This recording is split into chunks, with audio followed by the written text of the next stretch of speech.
Hey guys, I am here with my really good friend Dave, and we're in the South Pacific. Not. We're actually outside of a Tiki Bar, a venerable San Francisco institution, and it's the perfect way to have a getaway without actually getting away. Won't you join us today as we tour San Francisco's Tiki Bars?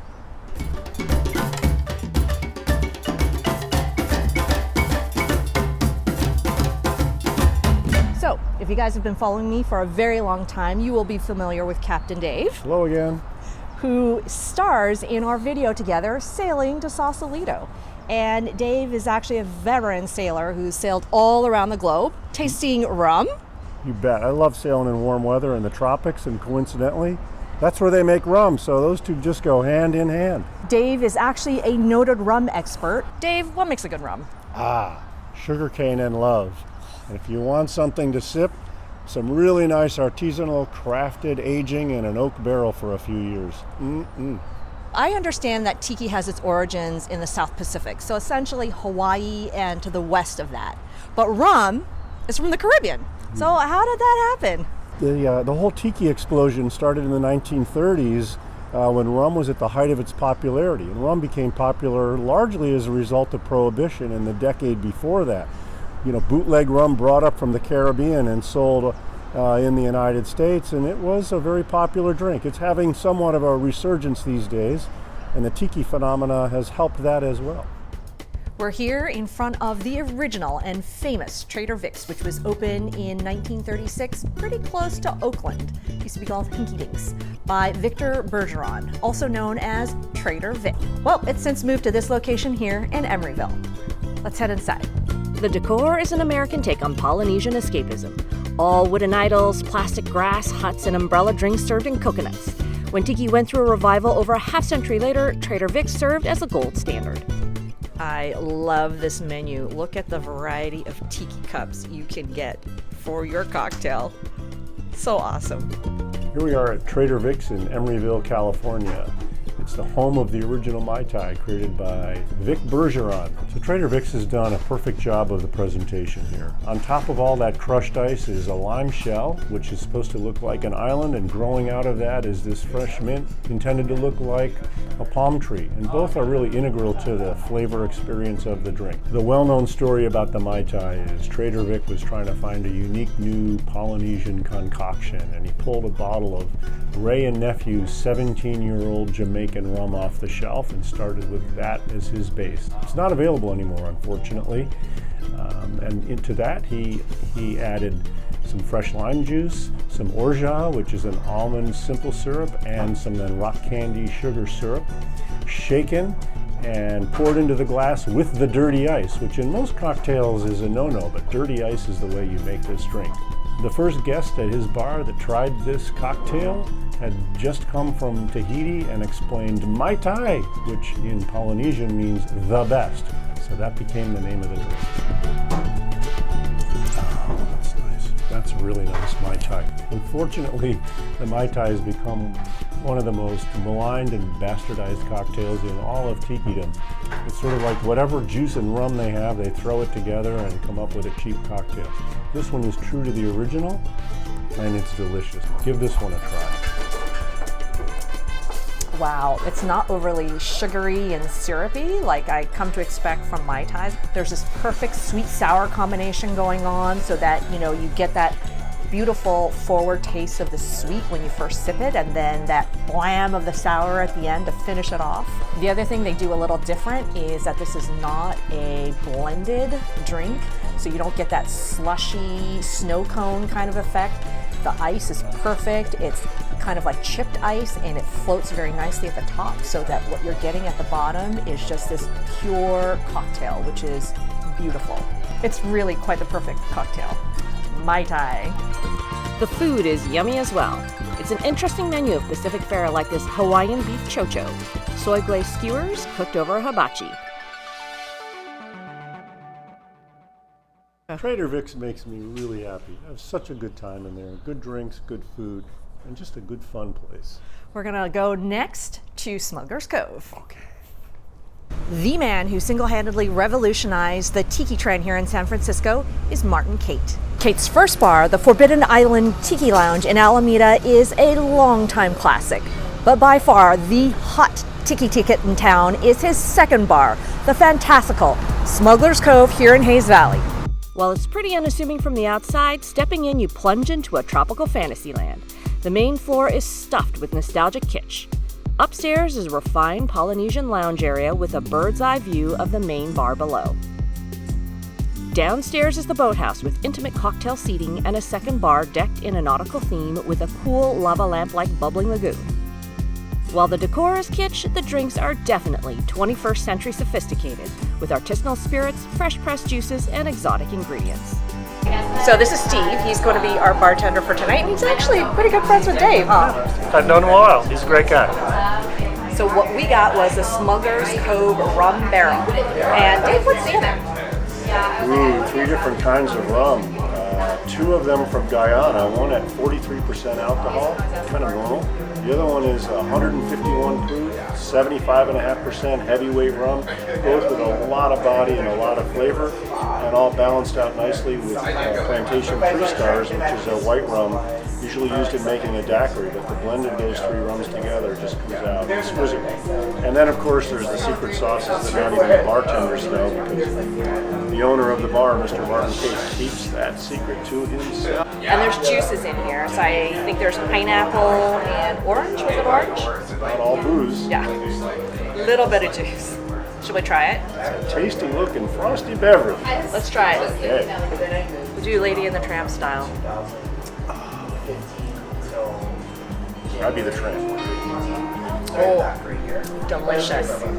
It's super well balanced. I like the fact that you taste it. It doesn't taste overly rum or boozy, and it's also not like overly sweet. No, it's not overly sweet. It's got a lot of body, tremendous amount of flavor. All the ingredients are detectable inside, but also because they show their individual character, but they blend in very, very nicely together. I took a breath in while I was taking my drink. I smelled that fresh mint. Just extremely refreshing. Love Nice. it. The one thing that's great about Smuggler's Cove is it's got over 400 different types of rums, both traditional kind as well as more exotic stuff. And Dave, if somebody wants to come here for a flight of rum, what would you suggest that they try? Let me suggest 3 rums. Let's move around the islands and the Caribbean a little bit. Let's start out in Martinique, let's say with a Camont VSOP, a 4-year-old rum made from fresh pressed sugarcane juice. From there we'll move on to the island of Barbados, and let's say try a Real McCoy 5-year-old or 12-year-old, a molasses-based rum, absolutely delicious. And from there, let's go down to South America, Venezuela specifically, and let's try a Diplomatico rum, which is made from sugarcane honey, which is sort of a reduced sugarcane juice, somewhere in between fresh sugarcane and molasses. All 3 have a different flavor. See which one you like best, and then go in that direction in your future tastings. Up here in the financial district is the latest offering from veteran Future Bars guys, the Pagan Idol. This bar was only open in 2016, but already it has a huge following from the after-work crowd. And it's always packed no matter what day of the week you come. Let's go inside and check it out. Entering, you're transported to the hull of a pirate ship. Arrgh.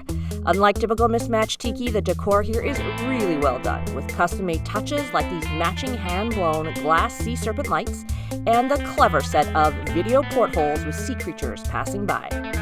So Pagan Idol's focus is not to have the widest selection of rum possible. What they do instead, and very well, is have a very highly curated list of select island rums that they would enjoy and be proud to drink themselves and to offer in their cocktails. Some of them are pretty unique. So for our first drink at Pagan Idol, we're trying the Root Snap Hawaiian, which has a blend of Jamaican and Guyanese, big, full-bodied, nicely flavored rums, produced by a craft producer called Ed Hamilton. A friend of mine, yeah, he's a good guy, and has some really powerful, flavorful rums. But also the root is the fresh squeezed ginger root juice inside, as well as some fresh fruit juices. The garnish is beautiful. We'll sip of this long, tall beauty. Very, very nice. This is wonderful. It's really beautifully sweet and sour, which is so tiki. So what really impressed me about this drink is the harmony of the full-bodied Jamaican and Guyanese rums balanced nicely with the fresh squeezed ginger root, the ginger being a frequent component of things that you have in the Caribbean, in a lot of different things, ginger beer and other cocktails. I think this just really works nicely as a harmonious balance of flavor. Touche.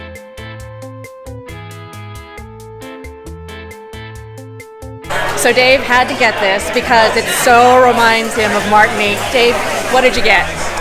I have the national drink of Martinique. It's called a tea punch. Not TEA, but TI, which is an abbreviation of the word petit, or small. It's a small drink made with an overproof 50% alcohol rum, a little bit of lime, a little bit of cane sugar syrup. It's delightful. Very social drink on Martinique. You would have this instead of a cup of coffee. To really be authentic, you must stir your drink with a stick called a bois lele. It's basically a swizzle stick created in the Caribbean. The tree actually grows like this. It's a stick with 5 little branches that come off, and you basically use that, you invert it in the drink, stir it like that, to agitate the drink. It emulsifies the lime and the sugar with the rum, and it's really the authentic way to do it. Would you like to try the tea punch? Of course. Be my guest.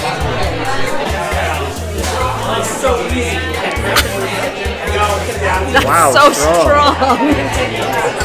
It's That's an like acquired taste. That's like unadulterated. That's unadulterated alcohol. It's just straight. There's nothing watering it down. Sip responsibly. At 5 p.m., with much anticipation from the patrons, they open up the back room.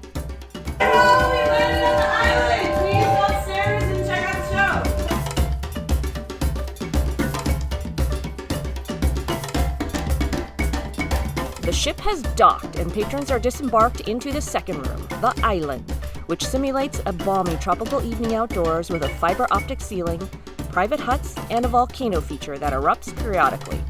Pull up a drink at the second bar and settle in for the show. On to the next, let's go to Tonga Room. What do you say?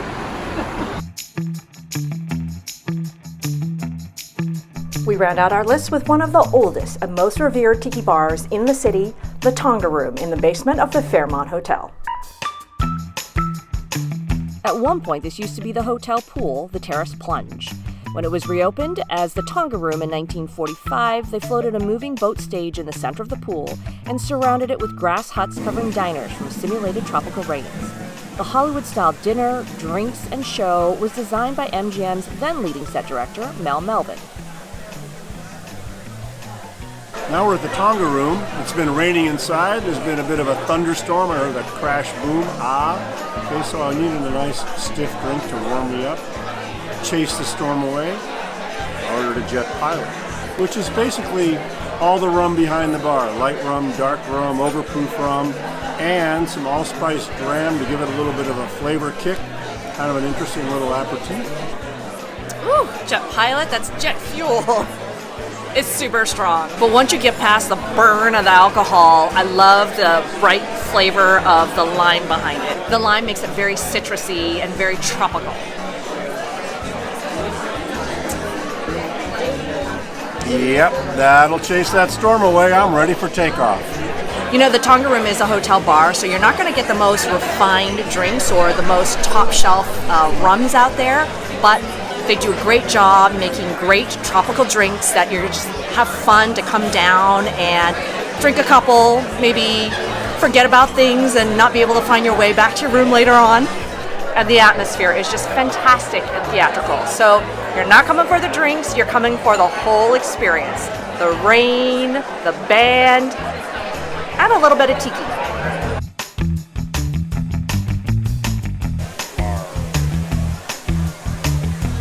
The musicians are all set up and we're going to stay for a little bit and listen to the music and order some more tiki drinks. Thanks to Dave today for his expertise, which made reviewing the rum drinks so much sweeter. Have a Mai Tai evening, and until next time, peace out.